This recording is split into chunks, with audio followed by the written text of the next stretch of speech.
Qu'est-ce que le facteur de puissance? Le facteur de puissance, c'est le rapport entre la puissance active et la puissance apparente. En utilisant un condensateur à proximité de la charge, la composante Q puissance réactive diminue, provoquant la diminution de la composante S puissance apparente.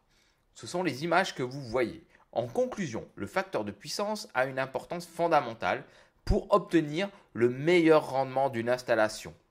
Cela permet d'optimiser les facturations et d'améliorer l'énergie du réseau. Pour cela, nous allons utiliser des condensateurs. Donc, dans un premier temps, nous allons dessiner une installation monophasée. Donc, phase en rouge, neutre en bleu. Et au milieu de mon installation, je vais dessiner un moteur monophasé que je vais relier entre la phase et le neutre. Je n'oublie pas que mon moteur a une masse métallique que je pourrais relier à la Terre, ou plutôt aux protections électriques, ce qui me permettrait d'avoir une masse. Je dessine ma tension et mon intensité. Comme le moteur est un moteur, c'est un système inductif, donc U est déphasé par rapport à I. On a V égale 230 volts alternatif et nous avons un cos phi qui va être égal à 0,8. À partir de là, on veut améliorer le facteur de puissance. Donc on veut un cos phi prime égale 0,93. C'est une valeur qui est normalisée par le réseau ERDF. Et pour ce faire, je vais utiliser un condensateur que je vais placer en parallèle de mon moteur pour assurer cette compensation d'énergie. À partir de là, nous allons pouvoir utiliser la méthode du triangle des puissances. Pour ce faire, je vais tout simplement appliquer des formules, les formules que nous avons apprises au chapitre 2.1. Donc, nous allons dessiner P, P qui est la puissance active, et P est égal à P', c'est-à-dire que P ne bouge pas, c'est une valeur qui est une constante. Nous allons avoir Q, l'énergie réactive, pas l'énergie, la puissance réactive, et S, la puissance apparente. Entre P et S, nous avons ce fameux cosinus phi. Cosinus phi est un angle, donc je dois transformer le cosinus phi en phi angle. Moi, ce que je veux, c'est le cosinus phi prime. Donc phi prime en général, on aura donc S prime et F prime pour faire justement diminuer cette puissance réactive et j'aurai Q prime et plus loin, comme j'ai diminué cette puissance réactive, j'aurai QC. À partir de là, je vais pouvoir réaliser les calculs adéquats pour me permettre de déterminer justement la valeur de ce condensateur. Donc je vais pouvoir noter cos phi prime égale 0,93 que je vais transformer en angle.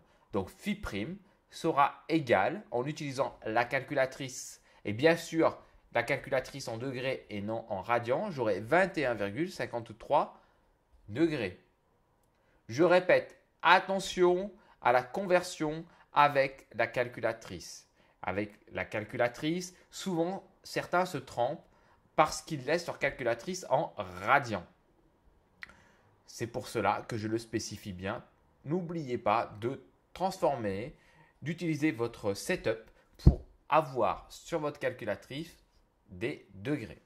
Ensuite, j'ai tangente phi prime. Tangente phi prime est tout de suite en rapport avec phi prime, l'angle 21,53 degrés. Donc, avec ma calculatrice, je tape tangente 21,53 et je trouverai 0,39 522, tout simplement.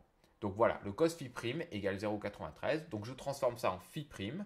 À partir de là, j'ai phi prime, je peux trouver tangente phi prime. Et une fois que j'ai tangente phi prime, je peux appliquer tranquillement une formule que je dois connaître par cœur ou que je note dans ma calculatrice. C égale P fois tangente phi moins tangente phi prime sur V au carré fois W. W, c'est oméga, c'est en radian. C'est oméga égale 2 pi fois F. Donc, C sera égal à P fois tangente phi. Donc, tangente phi, je ne l'ai pas transformé dans l'exemple. Donc, vous le transformerez. Ce qui va me donner une valeur par rapport au cos phi et par rapport au 0,8 que nous avons. Donc, cette valeur est à transformer par rapport à votre calculatrice, ce qui va nous donner une valeur de 4729 moins les 0,39522. À partir de là, j'aurai V 230 volts au carré. Donc 230 volts au carré. Voilà. Fois 2 fois pi fois F. Et F est en Hertz. Donc c'est le réseau ERDF, donc 50 Hertz. À partir de là, vous allez avoir une valeur en microfarad. Donc, il ne faut pas se tromper. C'est jamais des valeurs en farad, c'est souvent des valeurs en microfarad. Donc, on aura 33,3 microfarad. Donc, par rapport au moteur que nous avons là, nous pourrons installer un condensateur de 33,3 microfarad qui va me faire diminuer donc ma puissance réactive. Donc j'aurai QC. À partir de là, je vais pouvoir réaliser tout un tas de calculs. Donc j'encadrerai bien ma valeur de C et je vais pouvoir, à partir de ce condensateur, me dire pour ce moteur-là, je vais devoir utiliser ce condensateur qui va me compenser l'énergie, donc faire diminuer mon cosinus phi. À bientôt pour une prochaine vidéo.